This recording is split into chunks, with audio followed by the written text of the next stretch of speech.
So Immanuel Quickley joins us now down at courtside. Immanuel, Mike and Clyde here. That's one of the most inspiring comebacks we've seen in a long time. What do you think was the reason for the turnaround? What up, Mike? What up, Clyde? All right. Man, we had to battle back for sure. We just stuck with it. You know, Thibs was real calm in the locker room. Guys were staying together, and that's just what we want to do. We want to stay together and try to get a win. So I'm really proud of the guys. You've been thriving from that free throw line, drawing those fouls. So you've been working on that play. I read where you watch film of other guys, and now you're really getting to the line a lot. I'm trying, man. I'm just trying to get better every day. I got great teammates. I got great coaches that help me each and every day to get better. And I'm going to continue to try to get better each and every day. That's what it's all about. Finding the balance, Immanuel, between being the point guard and being a distributor, yet staying aggressive, looking for your shot. What's been the evolution of that for you? Like you said, just trying to watch a lot of film, watching the great point guards of our game, the great scorers of our game, and seeing how, they'll come out and get their teammates involved early and then try to be a killer later in the game. So I'm just trying to, watch and learn from other guys. What about McBride tonight and Grimes? Killer. Yeah. Big dogs. My rooks came through for me, man. Shout out to them guys. God is good all the time. I'm really proud of the Knicks. Let's get it. We're going to keep going. We're going to keep going. It's an amazing victory tonight, Immanuel. Congratulations. Appreciate y'all. Deuce and Quinn, they've been big for us, all year. When their name's called, they're always ready. Ultimate pros. They're great players. They're great players, but they're even better people, off the floor. So it's always great to, not only be a great player, but have great people in the locker room. So they're really good people to be around. What has changed so dramatically? I mean, you're down double digits most of the game, and then you guys put that run together. Yeah, it's a game of runs. When you get stops and then get out and run, and you're playing fast and playing free, I feel like, that's where we're at our advantage. So we just stuck with it. I think that was the biggest thing, sticking with it, our grit, our toughness. I think we've shown that a lot this year, being able to come back large deficits. So we'd rather play from a lead, but if we're down, we try not to panic and, just try to find our way out of it. Honestly, just feeding off each other's energy. We're never going to quit on each other, and we're never going to quit on the game. So it was just feeding off each other's energy and just trying to make as many plays as we could to bring us back. Miles, that play where you kind of closed out on Lowry and you ended up getting the steal and the fast break bucket, can you just take me through what you're thinking throughout that play? One where I got the fast break? Yeah. When you were Lowry. against, you took the ball from Lowry, it was 4 minutes left, maybe you blacked out during it? Yeah, I mean, honestly, it's just going off instinct, just whatever I'm seeing, just trying to make plays, and, it was one-on-one fast break and make a play, honestly. Simple. You played in the G League a lot this year, and you haven't gotten a ton of NBA experience. Where does your confidence come from? I mean, that's an all-star, all-NBA caliber guy. Where does your confidence come from to be able to go at a guy to that level in an important situation like that? Honestly, it's in my DNA.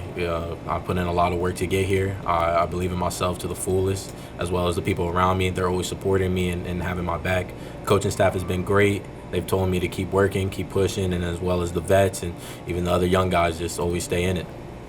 It was an interesting game. I thought our starters played really well in the first half, and in the bench didn't play as well as we would have liked. And then the second half, it was just the opposite. The starters were okay. They were actually decent, and then the bench came in and they were terrific in the second half. So it was good. Like when you're shorthanded like that, you need everyone to play their best, and I thought we did.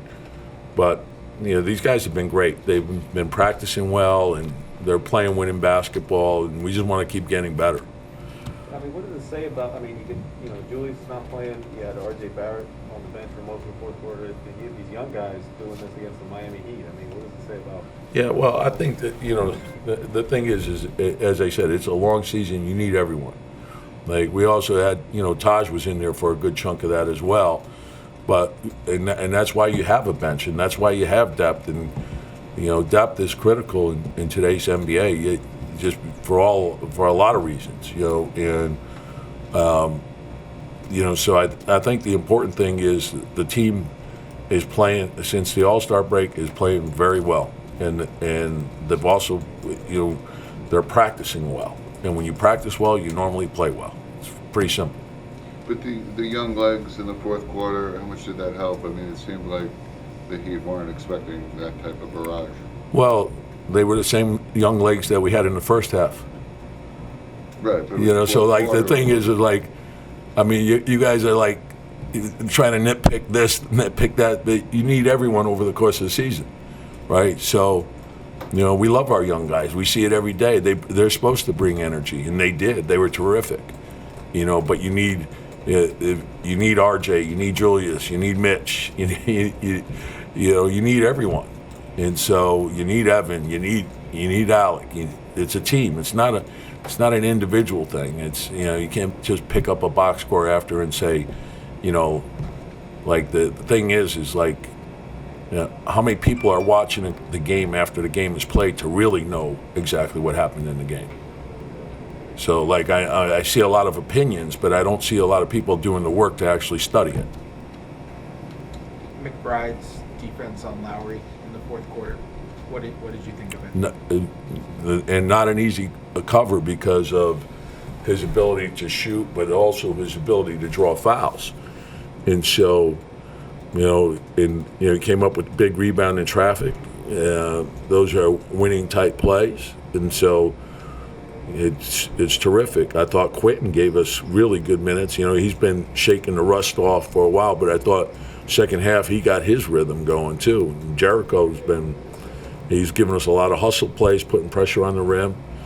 And then, Taj is sort of, jack of all trades, does everything. You can put him on anybody, play the 4, play the 5. He's played the 3 for us. Whatever you ask him to do, he just goes out there and does it, plays for his teammates, helps you execute, knows all the little details of every play, knows the details of every scheme. So it's not just like individual, this guy made a great play, but he doesn't fulfill any of his team responsibilities. You got to know what your team responsibilities are. That has to be paramount. And so that's how you win in this league. When you were talking about the opinions from people who aren't watching the game, what's the common misconception you're seeing? No, I'm just saying, like, everyone has all the answers right after a game, and oftentimes they haven't studied. Like, so how do you really know? Like, and I don't want anything to divide our team. I want our team together. That's how you win. You win as a team. You lose as a team, right?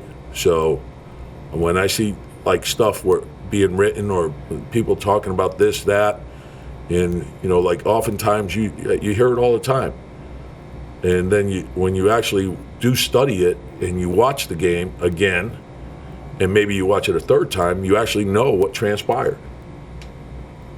Has that been just in general an issue this season with maybe social media, fans choosing one player to talk about? Well, it's where we are in society today. With social media, it's a different animal, and like, look, hey, it's part of the game. We love it. It drives the game. It's as popular as it's ever been. But like, to me, I don't like anything that eats away at the fabric of the team. And so, people want to take one game, whether it's a win or a loss, and they want, well, this, and this. No, it's, oftentimes the things that they're saying, a guy might make one good play in the game and he has 9 bad plays. Or conversely, he makes 9 good plays and he has 1 bad play. Have you talked to the team about trying to stay off the social media this season? No, I just talked to him about staying away from you. No, but say that's a joke. So.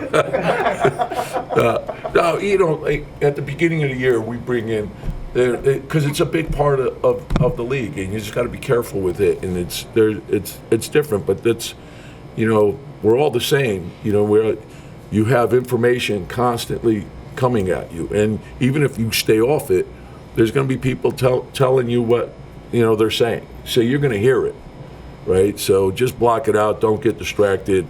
Come in every day knowing that, hey, some days you may not play great, but you can still help the team win. And I just want the team to keep growing, just keep improving, keep learning. We got young guys. They're going to learn. Trial and error is a big part of learning. Bring energy to the group. Vets help the young guys grow. And then I want them to grow as well. That's what I love about Taj. Taj is, I don't know how many years in the league now, but a lot. And he keeps adding to his game, and he loves every aspect of being on a team.